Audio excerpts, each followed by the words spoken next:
We were at CPAC. We took a trip over to the Russell Senate building on the north side of the Capitol to visit with the South Dakota senator. Thune's higher profile recently has aroused some suspicions that he may run for president in 2012. And at CPAC, he gave a stirring speech that was impressive enough to even win over the Washington Post. Jennifer Rubin writes, his message was music to conservative ears. He sure sounded like a presidential candidate. But that's not why I wanted to meet him. Dude likes to hunt. Take a look. I'm here in the Russell Senate building in Washington, D.C. with Senator John Thune of South Dakota, and he's about to give me a tour of his office. By my count, you have 3 animals in here. I see a buffalo, a duck, and a pheasant. Correct. Tell me you got one of these. Well, not these exact ones. Okay. But the pheasant was a gift one year, I think, for Christmas from my wife. Okay. I don't believe it was one I shot. But, Okay. but it could have been. The buffalo was not. This was given to us by a doctor in Rapid City. They wanted, we had a bit of a time getting it through security, as you I might expect. imagine. And then they're not accustomed to mounting things like this in the office. But you had to have it in here. I had to have, yeah. And I'm not sure how it's supported up there. I noticed you're kind of dangerous standing actually right below it. You never know when it might come crashing down. But it's a good symbol of western South Dakota. Absolutely. And something that it's a great part of our heritage and our history. Now, I'm a hunter. Yes. I go for deer. Good for you. Yeah, well, I love it. And I've been dying to go for pheasant, and I hear South Dakota is the place to do it. It is, and we need to get you out there. I'd love it. Absolutely. In fact, I'd love it. We have on the order in the last couple of years about 10 million pheasants in South Dakota. We harvest a couple million a year. Yeah. And it's about a $150 million contribution to our economy, and there isn't anything like it. Right. A South Dakota pheasant hunt is as good as it gets, and so we would welcome you to come. Oh, well, I can't wait. Give it a try. It's on my hunting bucket list. Okay, okay, sounds good. Now, I also see you're a Packer fan like me. We have so much in common. Really? I'm a huge Packer fan. How'd that happen? Brett Favre. Okay. Well, I fell in love at a young age. I was going to say you're young enough now. See, Yeah. I sort of remembrances and association with the Packers goes back to a previous quarterback. I was a kid back in the late 1960s during the first 2 Super Bowl runs when they were really good, and I was a huge Bart Starr fan and Vince Lombardi. And so I've been a Packer fan ever since. So much so, and by the way, in South Dakota, Vikings are the #1 team. That's it. And being a Packer fan in South Dakota and being public about it may have cost me my first Senate race because so.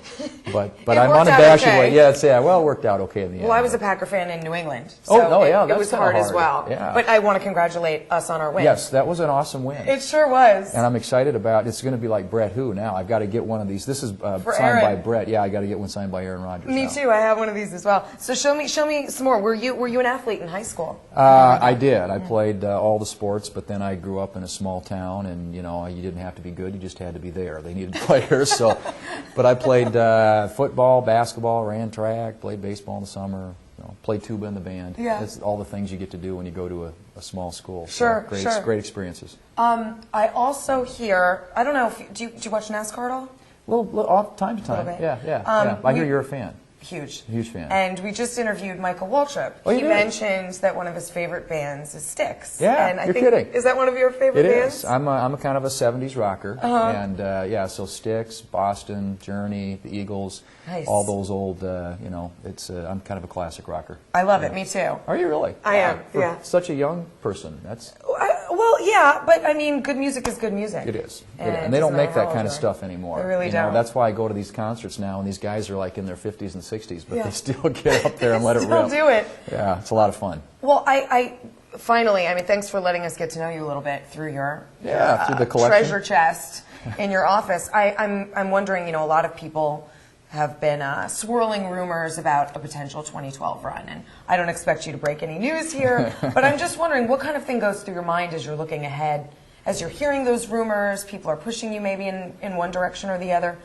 What does that do? What do you start thinking about? It's a daunting thought even to contemplate running for an office like that, but I think in the end it comes down to, any candidate looks at this as, is there something that I can contribute to my country? Do I have a burning passion and desire to do something for the American people? And then secondly, you have to determine whether or not you have the passion to get out there and do it. So it's a big decision. I think this year is going to be an important year. I do believe there is an opening out there, and it strikes me that what we need to nominate this year through our Republican primary is someone who matches up well with President Obama in the general election. And I think if people are looking at electability, and I always draw on sports analogies because that's kind of my history and background, but it really does come down to a question of matchups. You have to put your best team on the floor, the one that matches up the best with your opponent. And I hope that at least is what our voters this year are going to be thinking about when they assess the field of candidates.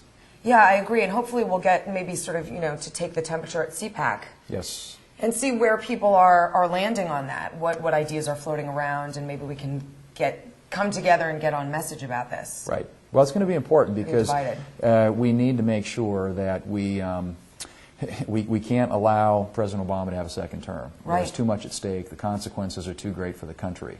And you look at the amount of damage that's been done already in 2 years, and the notion of giving him 8 years in the White House and all the things that they're doing through executive power right now, it would be a big mistake. And so we've got to get a candidate out there that can win that election in 2012. I agree. What do you think our chances are? Well, I think it's a good, right now. Give me like Vegas odds. Vegas odds, okay. Like the Packers and the Steelers. Well, I really believe that it's 50-50. I think that he will be, any incumbent is hard to beat, and any incumbent who is smart, and he's smart, he's tacking to the middle now, at least rhetorically. I don't think for a minute that that's where he really is. But they'll be putting together a good campaign plan. It will be very well resourced. And so that means that we're going to have to lace them up and get out there and get a great candidate on the field and get behind them.